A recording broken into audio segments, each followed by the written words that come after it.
Praise the Lord.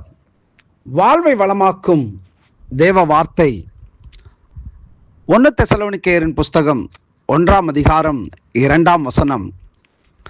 தேவனுக்கு பிரியமான சகோதரரே, உங்கள் விசுவாசத்தின் கிரியையையும் உங்கள் அன்பின் பிரயாசத்தையும் நம்முடைய கர்த்தராகிய இயேசு கிறிஸ்துவின் மேலுள்ள உங்கள் நம்பிக்கையின் பொறுமையையும் நம்முடைய பிதாவாகிய தேவனுக்கு முன்பாக நாங்கள் இடைவிடாமல் நினைவு கூர்ந்து, 3ஆம் வசனம், நீங்கள் தெரிந்து கொள்ளப்பட்டவர்கள் என்று நாங்கள் அறிந்து எங்கள் ஜெபங்களில் இடைவிடாமல் உங்களை குறித்து விண்ணப்பம் பண்ணி உங்கள் எல்லாருக்காகவும் எப்பொழுதும் தேவனை ஸ்தோத்தரிக்கிறோம்.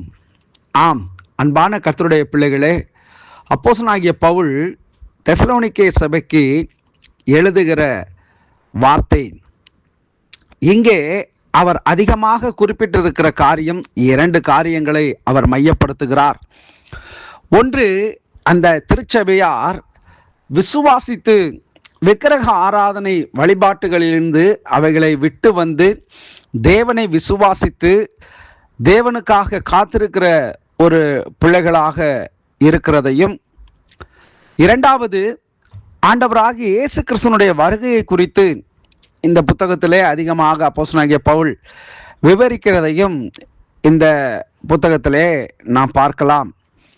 இங்கே தேவனுடைய வார்த்தை சொல்லுகிறது, தெசலோனிக்கே சபைக்கு அப்போஸ்தலனாகிய பவுல் தேவ ஆவியினாலே அங்கே எழுதின காரியங்கள் நம்முடைய கர்த்தராகிய இயேசு கிறிஸ்துவின் மேலுள்ள உங்கள் நம்பிக்கையின் பொறுமையையும் நம்முடைய பிதாவாகிய தேவனுக்கு முன்பாக நாங்கள் இடைவிடாமல் நினைவு கூர்ந்து நீங்கள் தெரிந்து கொள்ளப்பட்டவர்கள் என்று அறிந்து என்று சொல்லப்பட்டிருக்கிற 4வது வசனத்தில், எங்கள் ஜெபங்களில் இடைவிடாமல் உங்களை குறித்து விண்ணப்பம் பண்ணி உங்கள் எல்லாருக்காகவும் எப்பொழுதும் தேவனை ஸ்தோத்தரிக்கிறோம் என்று சொல்லி அப்போஸ்தலனாகிய பவுல் இங்கே எழுதியிருக்கிறார்.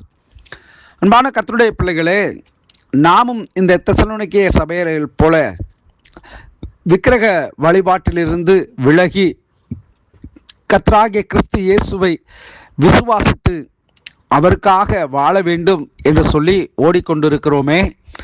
நிச்சயமாக இந்த வார்த்தை நம்முடைய வாழ்க்கையிலே அது பிரயோஜனமாக இருக்கும் என்பது எவ்வித மாற்று கருத்தும் இல்லை.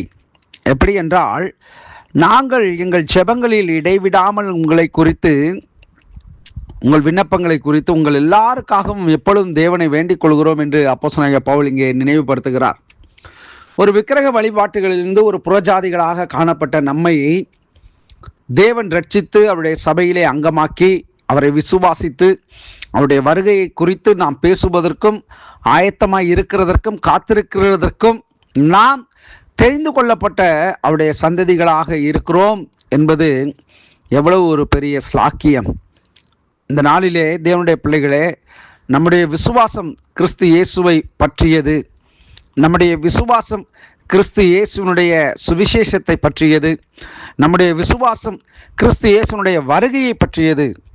ஆகவே இந்த நாளிலே நமக்காக ஒருவர் ஜெபம் பண்ணுகிறார் அப்படின்னா, நம்முடைய விக்கிரக வழிபாட்டுகளிலிருந்து புறஜாதிகளாகிய நம்மை தேவன் தெரிந்து கொண்டது நிமித்தம் அவர் மேலே நாம் வைக்கிற விசுவாசத்தின்படியே நமக்காக பரிசுத்த ஆவியானவர் பிதாவுடைய சமூகத்தில் வேண்டுதல் செய்து கொண்டே இருக்கிறார். இங்கே அப்போஸ்தலனாகிய பவுல் ஒரு புறஜாதி கிறிஸ்து இயேசுவை ஏற்றுக்கொள்கிறது நிமித்தம் அவருடைய விசுவாசத்தை கண்டு விக்கிரக வழிபாட்டை விட்டு கிறிஸ்து இயேசுவை பற்றி கொண்டு வாழ்கிறபடினாலே அவர் சொல்லுகிறார், இடைவிடாமல் உங்களுக்காக எப்பொழுதும் தேவனை நோக்கி வேண்டுதல் செய்கிறோம் என்று சொல்லி.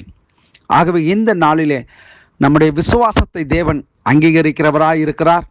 கிறிஸ்துவுடைய 2ஆம் வருகைக்காக காத்திருக்கிறோம். கர்த்தர் நம்முடைய வாழ்க்கையிலே அவர் பெரிய காரியங்களை செய்கிறவராய் இருக்கிறார். ஜெபிப்போம். நல்ல தகப்பனே, நம்முடைய வார்த்தையின் மூலியமாய் எங்களோடு இடைப்பட்டதற்காய் ஸ்தோத்திரம். விசுவாசத்திலே வளரவும் நம்முடைய வருகைக்கான ஆயத்தங்கள் நாங்கள் அடையவும் ஆண்டவரே ஸ்தோத்திரம். உம்முடைய அன்பை மற்றவர்களுக்கு பிரகடனப்படுத்தவும் எங்களுக்கு உதவி செய்யும். கரத்தில் ஒப்புக் கொடுக்கிறேன். கிறிஸ்து இயேசுவின் நாமத்தில் பிதாவே, ஆமேன், ஆமேன். God bless you.